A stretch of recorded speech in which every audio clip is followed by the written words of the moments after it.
Let's start with Alphabet, and we'll do it the way the alphabet goes. I guess is probably the best way to do this. Okay. So I don't want to spend an awful lot of time on Google's report because I didn't think it was a particularly impressive report to me, and there wasn't an awful lot in there that we haven't already spoken about or told, or basically spoken about expecting was coming from Google. So, given the conditions, I thought it was reasonably impressive that a company of this kind of size, a company that relies on a lot of marketing, has stayed largely level in terms of its revenue. But that was maybe my one sort of key point that I would take away from it. But I'll just give you a few of the stats, Steve. So revenue was at 1% to 76 billion. This was a small miss on expectations of about 400 million. Op margin actually declined to 24%, and this delivered EPS of around $1.05, which was about a 12% miss on expectations. So Google Cloud was a highlight. It generated about 7.3 billion of revenue, which was growing at about 32%. The margin was still negative, but it was actually minus 7%, which is the smallest negative margin we've had. So they've been improving this quarter on quarter for the last 6 quarters, and we are now heading towards profitability with it. Google guided for about 2.6 billion in restructuring costs in the upcoming quarter. This is going to be headcount, I'm afraid, and it sounds like there could be potentially some more to come. So just expect, if you're doing any sort of forward figures, to squash that operating income a little bit in your next quarter. But other than that, Steve, there wasn't an awful lot in this report to really pick through. I think it was all known. Do you think this is OpenAI crushing the ad market, or is this just macroeconomics crushing the ad market? I struggle to know what to make of OpenAI, to be honest. I still haven't got round to looking at ChatGPT, but a colleague of mine who works in economics has, and he was trying to test out what it can and can't do, and he's a very good economist. And a couple of things he noted out of it. One is that if you ask it to talk about economic stuff, it spits out a lot of contradictions. You might think that's par for the course with economics, but that's not a good thing for your OpenAI thing. It also, interestingly, if you ask it kind of academic-related questions, just makes up references and says, as you can read in whoever it was, 2005 and stuff. And he had a look, and there's just no such paper or book ever. So that still has a way to go, and he was reasonably unimpressed by it. But I think it's more likely macroeconomics, to be honest. I was interested in some of the layoffs as well. I read in the Daily Telegraph that not just Google, to be fair, also Meta, also Microsoft and some other places too, laying off staff. Their journalist felt it would do two things. One was immediately drop all that money straight down to the bottom line. The second was therefore buoy the stocks. And that's almost certainly false, at least to start with. As you point out, there are restructuring costs here.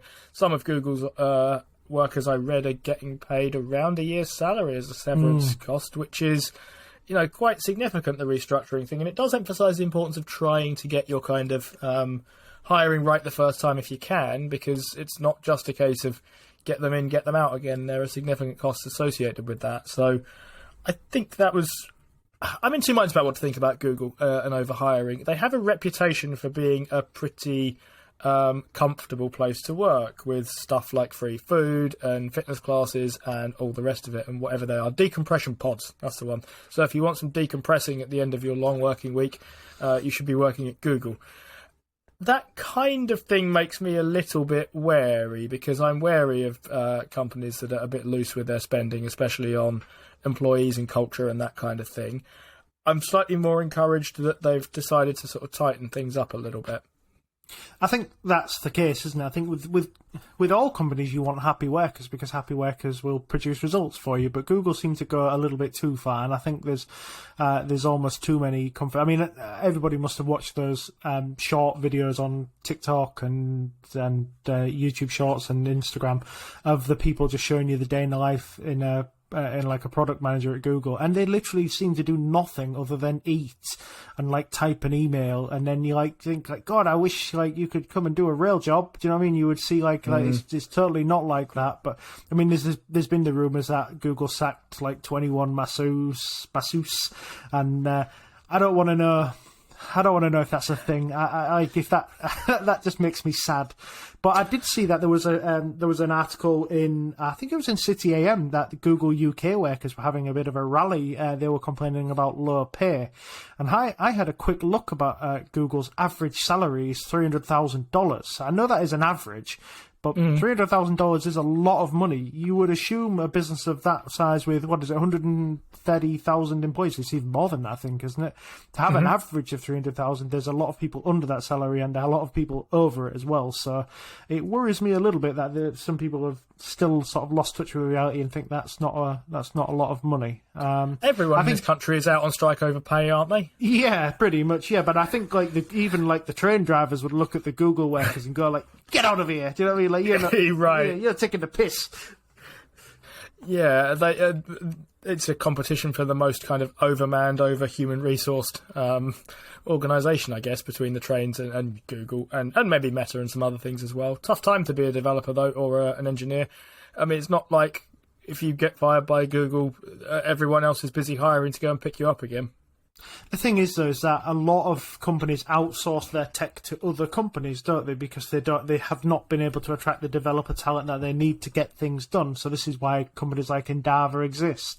So this might be a good thing, rather than the big tech stuffing the ranks with all the best developers. That some of these developers get out and do things. I mean, who would have thought a company like John Deere would be making like autonomous tractors? Do you know what I mean? That you need a dev team to do that. Walmart are quite.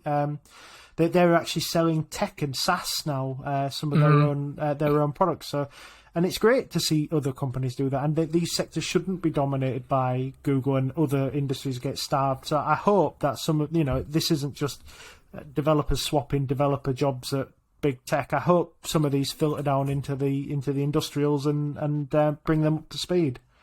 The stock is about, as you might expect from a fairly unremarkable report, it's down about 1.5% as we're speaking at the moment. This is the day after the kind of earnings report. Nothing terribly to get excited about there, bearing in mind we've had a bit of a run this last week. Down 1% and a bit might have been a real buying opportunity not so long ago, but this is only taking the very top off the run we've just had. Yeah, it's easy to forget that, isn't it? It's literally gone back to the price. Price is not seen since the day before. So it's not been a massive fall in Alphabet's price. To be fair, going up as much as it did on that report is kind of a shock to me. I would have thought it would have given it all back because that was the kind of report it was. The guidance wasn't particularly strong either.